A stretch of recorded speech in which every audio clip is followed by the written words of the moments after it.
with investors, they're open to negotiating a little bit more because they live in that world of investment opposed to someone who's tied to a home and just have a little bit more emotion to it, which is completely valid. But in the world of business, you take out that emotion and you focus on the numbers. If you're a residential real estate agent earning $200,000 a year and you want to grow your passive income, this show's for you. Learn the secrets other agents use and hear from experts in our field in order to guide you along your journey to investing in assets like apartment communities so that you can turn your commissions into cash flow. I'm Randall DeCleared. Let's go, baby. All right. We've spent a lot of time talking to top producers on the show, and we've learned what they're doing in their brokerage business to grow their active income. I've talked to a lot of operators who are buying multifamily. I've talked to some industrial, commercial real estate guys, talked to a number of different people in the field, and we seem to somehow still get away from a lot of the nuts and bolts of what it is to invest in a property and what it looks like to go out and buy something as a real estate agent to start growing your passive income. So today I brought on Miriam Valencia. She is a broker or an agent out in Houston market in Houston, Texas. She's three-time top producer at Nan & Company Properties, and they're affiliated with Christie's International. So I wanted to bring her on. We have this conversation just because, again, she's top producers. We were initially going to start talking about just brokerage and kind of what that looks like and how she's built her team. And then I asked her specifically about some investing that she has done. And she just started investing just recently. She bought her first single family house that she lives in, and then she went out and bought an investment property. And so because I want you to learn exactly how these transactions happen and how you can own or finance a property, because that's her specific way that she sold this property and is building her cash flow up. I wanted to hone in very detailed with her on how that deal looked and what it looks like to do something like that. And so we spend the majority of our conversations talking about that. And if you're looking to either own or finance, or you're just going to want to hear the story about how she did that, this is going to be a great show for you. And I think you're going to get a lot out of it. As always, if you could go on, rate, and review anywhere you're listening to the show, that helps us out a ton. It helps me bring on amazing guests and continue bringing you some content. So do that. And without further ado, let's have the chat with Miriam. Let's go. All right. Hey, Miriam, welcome to the show. It's awesome to have you on today. I'm looking forward to our conversation. Why don't we kick it off? I know you and I were just talking about your focus is on social media and some of the things that you do on that front. As agents, we are always out there. We're always putting ourselves out there in some form or fashion, or you should be if you're not. So what are some strategies that you talk about and that you would recommend people using? I think more of a strategy is definitely putting a schedule for yourself, time blocking to make sure that you do have the time to market yourself, whether it's on Instagram, Facebook, LinkedIn, whatever it is, where your audience is more targeted is where you want to put your focus on. For example, my focus started on TikTok and branched out into Instagram and Facebook. And now I'm starting to branch out into LinkedIn and trying to use the newest forums such as Threads. Twitter, not so much. Yeah, I've heard about Threads. My guys have told me I need to download it and start using it. So you started on TikTok. What content were you putting out that you saw was resonating, actually was getting the most either followers or building your following? What was it that you were doing? I was putting home tours in Spanish because I actually started my career in search of Spanish resources and wanting to put that out there for the community. So I realized there were a lack of resources. I've seen it grow just in the past few years that I've been in the industry. But when I started, there was nothing out there in Spanish. It was very English focused, English oriented. I really had to find lenders who are willing to communicate with clients in Spanish, and also lenders who were honest with integrity, because there were a lot of shady things going on in the Spanish real estate market where I had to really delegate which ones were the ones that I wanted to work with. So that was really how my career started taking off. And in the past 3 years, now with my team, we've helped over 162 families, and we just surpassed 32 million in sales volume. Awesome. Yeah, congrats. Very cool. That's why we wanted you on the show, because you're doing some things, making some moves. So again, on TikTok, let's go back to the social media. So what was the ramp up like? How many posts did you have to get to before you started seeing some traction? Or was it like, boom, instant, you had some kind of positive feedback on that? Because this is selfish. Like I'm doing this currently. I got to know. Teach me. It did take some time. Roughly at around 80,000 followers on TikTok. I would say if I had stayed more consistent, it probably would have been a lot bigger than it is now. And that's just because I know the past year I have been heavily focused on Instagram opposed to TikTok. And it's just because my marketing has taken a different route. So with TikTok, the algorithm was posting 2 to 3 times a day, using the trendy sounds, putting the captions, using the words, always trying to use what TikTok has to offer you.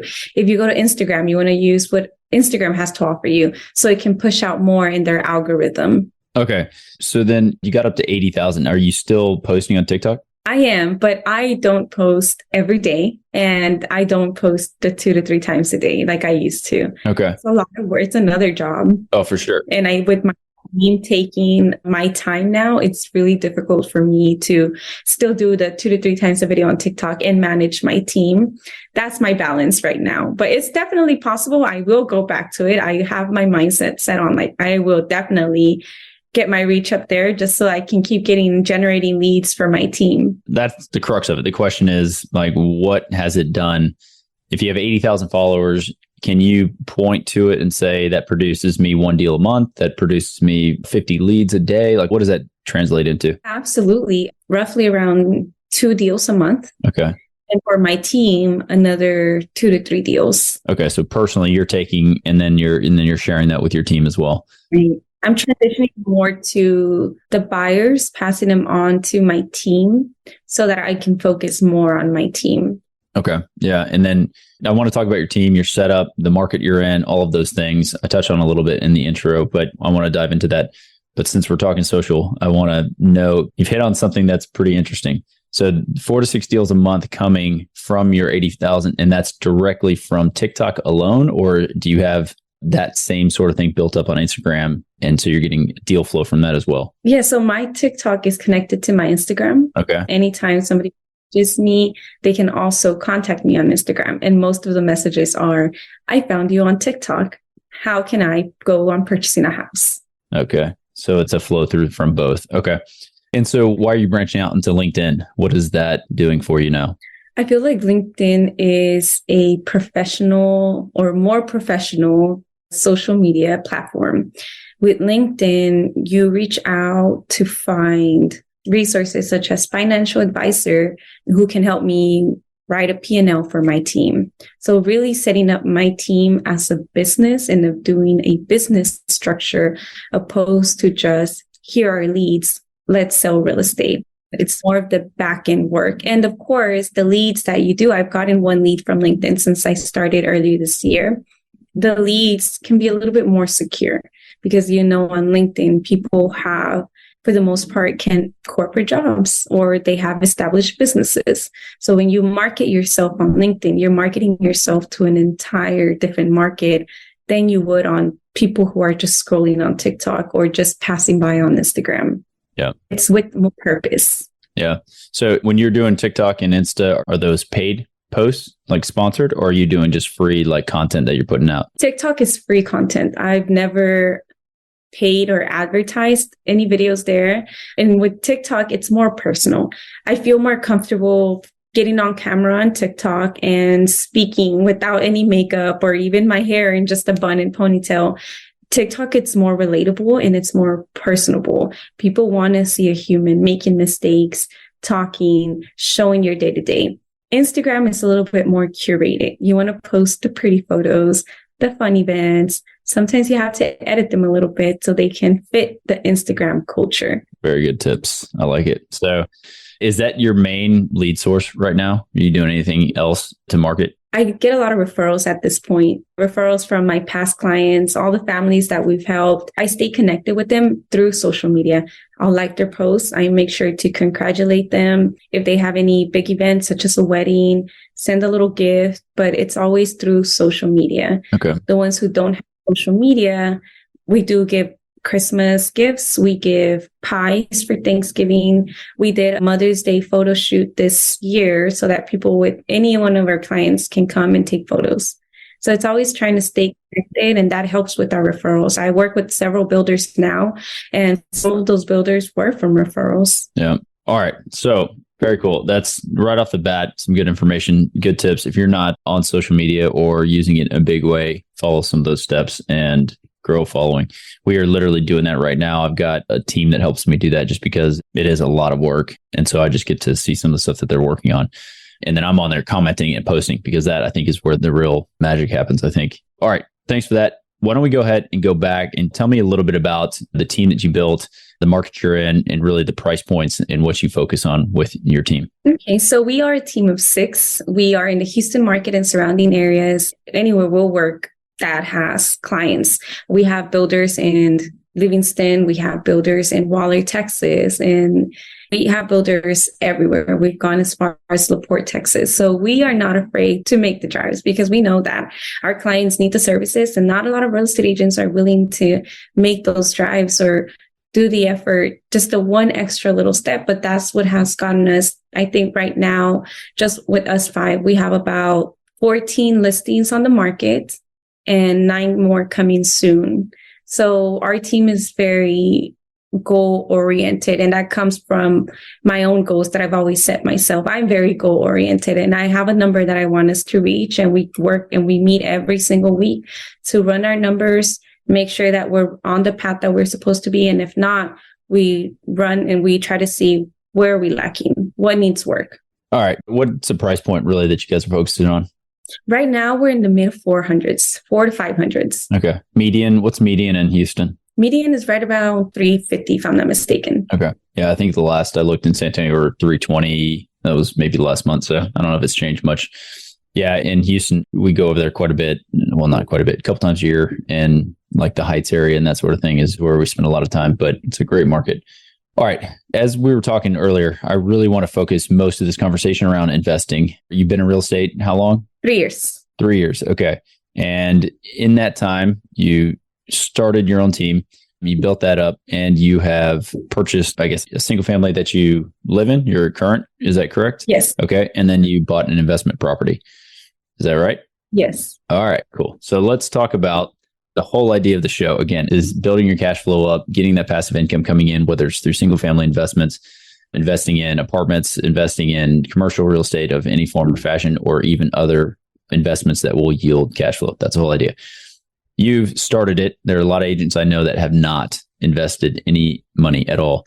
So let's walk through the process. You've got a couple properties. What is your thought process when you first started looking at buying either your first house or your first investment property? It really came from my clients. I would see them doing it and I would think to myself, well, why can't I? I'm helping them. I'm running the numbers for them. I'm searching the properties for them.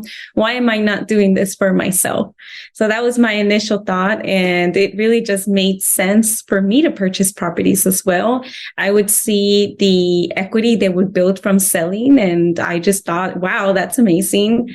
Do that too, Miriam. So that's really what started doing it. I started working with investors who wanted to flip homes. So we started running their numbers. What's going to be your net profit after you flip this home? Is it a good investment? What's going to be your ARV? So always looking into those numbers. And also whenever my builders would start building, we would look at the comps in the area, the price per square foot. How much are they selling for? How much do you need to spend in order to make value and not overspend? Because the house next door is selling for $250. And if you spent $185 on this home, you're not going to make too much. And more than anything, again, like I said, selling. Once I saw my clients selling their home and seeing the equity they started making, that's really what got me going on. I need to start purchasing properties and I need to hold on to those properties because I want to be a millionaire one day and have that money and be safe and give my daughter a secure life and growing up, because it's just myself and my daughter. So I wanted to make sure that I'm going to be working this hard so that maybe one day she can follow in my footsteps, or at least not have to work as hard as I am. Yeah, exactly. So you took the step. Which one do you want to talk about? We can talk about the first house you bought, or we can talk about the investment property. You tell me which one you want to cover, and then we'll cover it. Yeah, we can start with the first one and then go into the investment property. Yeah. Okay. So I purchased last year in November. It's a new construction home. I really wanted to purchase a duplex. I always told myself my first home was going to be a duplex. Live on one side, let the other side pay my rent. But I know myself, and I have a daughter, like I mentioned, I figured for her, it's better to put her in a single family home just so she can grow up in kind of a secure area. And I wanted to live below my means. I didn't want to overspend on my first house and purchase a $500,000 new construction property, because I knew that next year I wanted to purchase an investment property. So I found an adequate home for us in an area that's livable, not breaking the bank. That one took me 2 years to be able to get there, because when I went through my divorce, my credit was so low. I had switched to real estate. So I had just started as 1099. I needed 2 years of 1099. So I contacted my lender and I told him, give me a 2-year plan. I want to purchase my first property. And sure enough, we followed that plan, built my credit up. And when I was finally able to, I went under contract. I broke that contract and I went to look for another home until I finally found this one. Yeah. All right. Let me break that down. Anyone listening? Okay. So it's very funny because I had another guy a while back and he was like, yeah, I quit my job and then I couldn't buy a house. It's the exact same situation. So if you are, you're working, you have a W-2, definitely look at getting that loan ahead of time if you're looking to buy a property. But regardless, the thing that I took away from that is the fact that you called a lender and you said, what do I need to do? Give me the plan. And then you executed that plan. And that is just like first purchase 101, like go talk to a lender, figure out what you need to do to get qualified so that you are taking those steps and working on it so that you can go out and buy. Awesome. Congrats on that. Yeah. And the other thing I got out of it is that because you're so goal oriented and you sat down and you looked at your situation, you said, this is what I'm trying to do and trying to accomplish. Yes, a duplex would be great, but because I want my daughter to be growing up in a certain situation, then this works for me. So again, just having that conversation with yourself. And then you executed on that, on what was going to work for you. Okay. So now that you've done that and you have your primary residence sorted and take care of, like walk me through the steps that you took to go and buy your first investment property. So after I purchased my first property, I went back to my lender and told him, I want to buy an investment property. What do I need to do? The same thing. And it's always the resources. It's like, tell me what I need to work on. My debt to income at that point was a little bit high because after I bought my house, I knew I needed another car. And for tax purposes, it was better for me to purchase another car. I had gotten a financial advisor at that point because once I was running my numbers, I really wanted to keep investing and making sure that also my taxes were going to be correct the next year. So I started looking for a financial advisor and I found one. He's amazing. And he told me, you need to purchase a car if you don't want to pay a ton of taxes next year. So after I purchased my home, close on your home first and then buy a car for anybody listening. So I closed on my home. I bought my car for tax purposes and because I did need one. And then he told me to leverage out my debt to income. So paying a little bit more on my car, paying down my credit cards more, even though they were pretty low so I could purchase my home. And from then on, I went and I bought a home from, the house that my ex-husband and I had, and I took it under my name and then resold it owner to owner. Because again, my plan is long-term investment, that equity, and also it helps out with taxes too. Because even if you buy a home, fix it, flip it, and then you sell it, you're going to have to pay taxes on that. So I'm always trying to do what makes the most sense in my situation. Everyone's situation is different.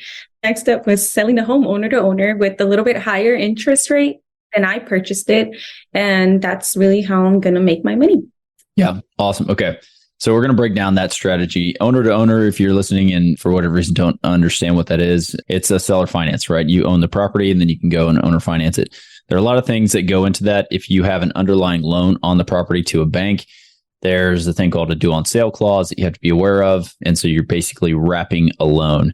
I don't know if that was your situation or if you owned it free and clear, but yeah, so there's certain things that go into doing a wrap. And we can talk about that. Again, I have a course I'm coming out with that's free. If you want to go to commissiontocashflow.com, then you can check that out. I'll put the link in the show notes. So the whole point, the thing that we want to cover right now, I want to ask you about is, again, what were your numbers on that deal? Essentially, your all-in cost or maybe the loan amount. Maybe just kind of break it down for me and explain to me how an owner-to-owner strategy was the most efficient way to sell it, right? Yeah. And I learned this again from one of my investors too. And it's always just picking their brain and taking what I think works best. So we sold one of his lots and he sold it at a 10% interest, 15-year finance with a 10% down payment. Okay. His was free and clear, so he didn't do the wraparound loan. Yep. But when I looked at his numbers, it was really smart. And I saw that he was just making a passive income from this sale, which is my goal is always to have multiple passive incomes. I considered my team as part of my passive income because you do get a small commission from them. So that's why I seeked out a financial advisor, and I'm structuring it more as a business as opposed to just a team because I want to make sure that it's making sense. Am I getting more than what I'm putting in, or am I spending too much? Where do I need to balance that? So with this home, I purchased it at a 7% interest and sold it with a 12% interest. Okay. So I was making just a little profit off of it. But long term, the interest that I gained from it, it's about $34,000. Okay. So let's break it down because I do this a lot. Like this strategy in particular, I really like this strategy. The whole idea is you buy a property and your all in is, let's call it for easy numbers, $100,000 maybe is your all in purchase on this property plus rehab, whatever it is. And then you can turn around and owner finance that property for 175 or whatever that number is, right? You get a down payment. So you took what, 10% down? Did you take a down payment? Yes, I did take a 10. It was 10% down. Okay. So you got 10% down. Even say you sold it for 200,000 for easier numbers. So now you create a loan for $180,000. 10% of 200 is 20,000. So you got $20,000 in your pocket. And then you have a note for 180 and you're all in maybe 100,000. So if you're paying 7% on 100,000, and this is a made up number, I don't know what your numbers were, but if you're paying 7% interest on $100,000 and then you're collecting, 12% or 11% or 10% on $180,000, not only do you have an equity spread, but you have an interest rate spread across that. So you have a large delta and that cash flow is coming in. I mean, on a deal like that I just described, I'm sure you're probably, I don't know, over $1,000 a month in passive income on a deal if it was that juicy. But I don't, that's not very often that you're doubling the sale price of your purchase price. You know what I mean? Yeah. So back in the day, that happened a lot. Like I bought a bunch of houses for $20,000 back in the day and I could easily double it. And it was really good numbers. When you look at that on a return basis, your actual interest rate that you're collecting on your $100,000 investment is like 30% or more. It's like a really good rate of return. Yes. So anyway, that's a great strategy. So I applaud you for doing that. What were some of the challenges that you had when you went to sell that thing with an underlying loan on it? Finding someone that was qualified to take over. That was probably one of the biggest challenges because you also want to make sure that the person you're selling it to can pay it, because now you're going to be stuck with this loan. Now I would have to be paying my mortgage in this home if I didn't find someone that could qualify for the home. Yep. So how did you go about doing that? And then I've got some ideas around, the 10% down payment is a decent kicker and I guess security against them defaulting and you having to foreclose. But how did you go about finding somebody that was qualified? What kind of vetting process, I guess, did you do? So I became the lender, and with my lender's advice on the side, we ran their credit, we ran their debt to income. So you become the bank at that point because you're seller financing. You want to make sure that everything is in order, just like a bank would. And with my lender's advice on the side, it was very helpful to have them walking me through the process of this is what we look for in a bank. Because again, owner financing, there's a reason why they don't qualify with the normal bank. So they're going to be a little bit harder to vet than a normal bank. They're going to have the lower credit scores and they're going to have the higher debt to income. So we want to make sure that somebody who's going through that process qualifies. And we did do a higher down payment on them as well. It's a big risk. Yeah. Okay. So you're using this loan officer quite a bit. So that's another key point. Like make sure you have a good relationship with somebody. So yeah, there's a couple other things. This is not investment advice. This is not legal advice or CPA advice. That caveat needs to be on every single episode. But when you are running through these things, at least in Texas, you have to go through like an RMLO, which is a registered mortgage loan officer, in order to qualify consumers to buy properties. This is the latest understanding that I've got on this, right? And so we do the same. We use somebody like that. They vet them, they run their credit, they do all the things, and then they say they're approved up to this amount. And so, yeah, so you did all of that. So right now you said your interest that you are going to earn on that deal is $34,000. Is that over the life of the loan, or how does that structured? It's a small home. It was really an investment property, which is why I felt comfortable taking it on as well as my first investment, because I knew if something were to happen, I could also manage that payment without breaking the bank and without having to take away from my expenses that I already have, because I had just purchased my home about 6 months ago. Okay. So I wanted to say that it was something doable in the case that I could not find someone right away. Yep. We also went through a title company. To close. Yes, because we wanted to make sure that all the documents were legal, that everything was changed over to the new owner, and they have their attorneys. So their attorneys help write those contracts, and they help run the back end work that needs to be done whenever you transfer from one owner to another. Yeah. So one thing that we have done in the past, if you close at a fee attorney, I don't know if you're planning on doing this more in the future, but if you close at a fee attorney is essentially an attorney that has the ability to write title insurance because they're attached to a title company. And this is specific to Texas. I can't speak for other states, but I used to work for a fee attorney and I was an escrow officer with them closing some deals. So like say you just bought the property and you bought it and you got title insurance on it a week or two ago, you did some repairs and then you want to go and owner finance it. A lot of times what we do is we will close at an attorney. We'll update, we'll do a bring to date, or we'll do some kind of thing at the title company just to make sure that nothing else is attached to it. But we won't get full title insurance because it's just like another, I don't know, $1,000 to $2,000. But if the buyer wants title insurance, we offer just, go ahead and get it, but you're paying for it type deal.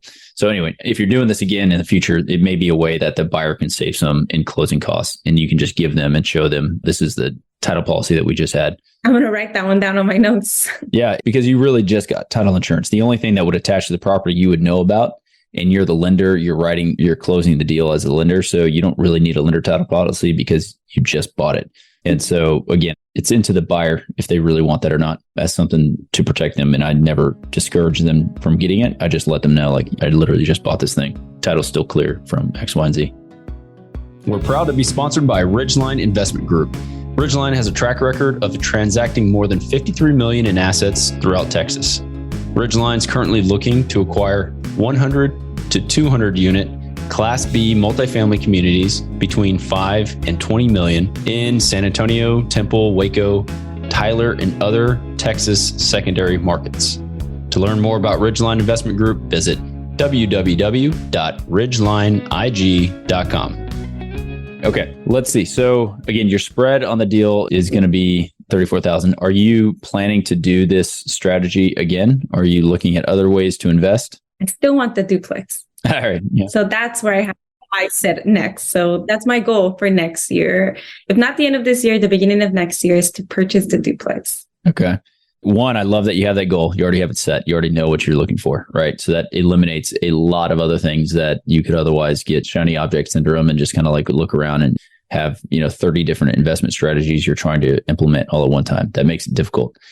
So if you want a duplex, what are you tracking? What are you looking for? Who are you talking to find that deal so that you can buy it, like sooner than later? Yeah. So now I've ventured into the world of investors, which is amazing because they have so many off-market properties, and I'm loving the off-market property market right now. It's a little bit different than your homes listed on the MLS. I feel like with investors, they're open to negotiating a little bit more only because they understand it and they live in that world of investment opposed to someone who's tied to a home, and they just have a little bit more emotion to it, which is valid. It's completely valid. But in the world of business, you take out that emotion and you focus on the numbers, which is why I'm loving that off-market market right now.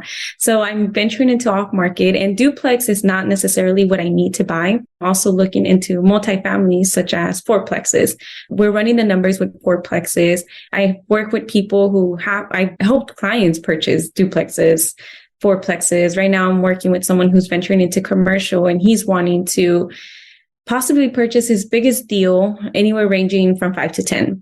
because he's bought multiple properties with me before. So we have to run the numbers. We have to look at the price per square foot. We have to look at the rent rolls. We have to look at the utilities. Who's paying for what, the tenant or the landlord? How much money are you going to make off of that once you determine the total amount that you're going to spend, including that down payment versus your profit? Yeah. So 5 to 10 million or 5 to 10 units? 5 to 10 units. 5 to 10 units. Okay. Yeah. Once you start getting into that size, you start looking at it more on an income basis rather than I don't know, not as much, but you can make sure that you guys are underwriting that deal with the income approach in mind, not just the price per foot type thing. The expenses go up, you start running more of a business and you're looking at P&L's, balance sheet, that sort of thing, rather than just like how much does each unit rent for on a per square foot basis. Obviously that drives the rents, but you're looking to increase the NOI, the net operating income, because that's what exponentially increases the value of the property. So I don't know how far you guys have dug into that and looked at that, but those are interesting. The other thing to note when you're talking to them, anything sub 50 units, the management fees end up being a little bit more expensive. 5%, 6%, 8%, just depends on what it looks like in your market. Or if they're going to self-manage it, then just know that going into it. There's usually not room or space in the expenses to pay for like on-site management or anything like that for those things. And that's kind of where he's at, because he's self-managing the other properties. And we talked about getting a property manager at this point because he still has his full-time job. So we want to make sure that it's something that he can manage and not just, I want to purchase the 10 units additional to the other 7 units that he already has. Yeah. So it's one of those things. And then the other thing you can look at, I don't know if he has any interest in selling, but if you wanted to sell any of the units and just start looking at the multis, you can 1031 into a bigger property and put off paying the taxes on that stuff. It's just with 7 individual houses, selling off a number of them and trying to time it with a purchase of another single asset may be a little difficult. Or if he sold those off and went for like a 30 unit instead of a 10 unit because he has more of a down payment to put down. Something to think about. So yeah, very interesting. So I kind of want to go back, and the time we've got left, just talk about either the fears you may have had or may not have had when you took the leap to go and buy something. If you didn't have any fears, why and how, was it just educating yourself or what was it? Because again, there's so many people that I talk to and so many agents that I know that don't ever take the step. They don't ever go start investing for whatever reason. Yeah. So I think everyone may have a little bit fear. I certainly did as a single mom. I'm the financial provider for my daughter. She's starting school. I have to buy school supplies, pay for her school. So there definitely was that fear of, can I take on this loan while having my mortgage now? And I know that, of course, my regular job as a real estate agent is still there full time and now leading a team. So it really was taking on a couple things, not at once, because I do try to manage everything and structure everything accordingly, and especially in my life to make sure that I have the ability to do so while still taking care of my daughter. So that was definitely a fear. But I see more success stories in real estate that the fear did not stop me. I get excited when I think, okay, I'm going into this deal. And just like I get excited for my clients, like you're purchasing your first property, or you just made $50,000 of equity because you just held on to a house. You're living in a savings account. I tell that to my clients all the time. You're living in your savings account, and it's just the best feeling. So to me, I could either be stopped by this fear and stop now and not even take on a team because maybe it could hurt my production. But if anything, it's helped it. So I think it's really just the way that you look at it. It's really the pessimist versus optimist view. And to me, I try to be that optimist. Like, yes, it's going to happen. You will find someone. Why won't you find someone to sell this house to? You've done it for your clients before. So why can't you do it for yourself? And it really is just that mentality of keep going and you do it for other people, do it for yourself, keep investing and following some real estate gurus who have done it and talking to everyday clients who are ready to do it as well. And you see some clients that come from nothing and they've accomplished so much just because they've invested. Yeah. So would you say that having purchased an investment property and going through that process has now helped you with your ability to communicate with your clients?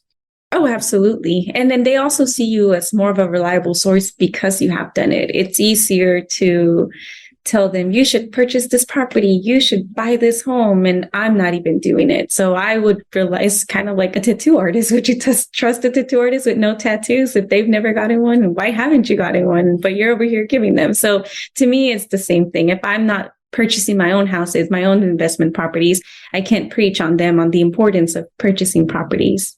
Yeah. Awesome. All right. Let's end with that. I want to ask you a couple questions. I haven't done this in a minute, but a couple questions not related to real estate. So one, what's your favorite pastime not related to work? Reading.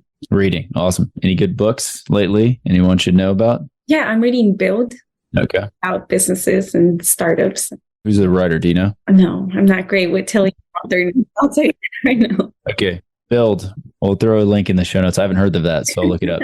I like some positive notes. What's something good's happened to you or your family in the last couple months? Something good is we're taking a trip to Greece. My daughter and I love going on trips. And this year I'm taking her to Greece. So that's the most exciting part. Turning 30, that's probably a big milestone for myself. And next month in August, I'll be turning 30 and she's going to start school. So she's my little baby. And that's always so emotional. Your kids are going to actually go to school. How old is she? She's 5. 5? Okay. She was UK daycare before, but once it's actually kindergarten, it's different. Oh yeah, my son is 6. He's starting first grade. So last year when he was in kindergarten, it was the same thing. We're like, oh man, you're becoming a little man. Yeah. You're all grown up. Yeah, it's awesome to see them. 5's a good age, so that's cool. Yeah. And 30. Congrats on getting older. You're coming. Join the crew. Yeah. I'm looking forward to my 30s. I think my 20s were figuring out a lot of things, and my 30s are, okay, I know what I want. Let's just go for them now.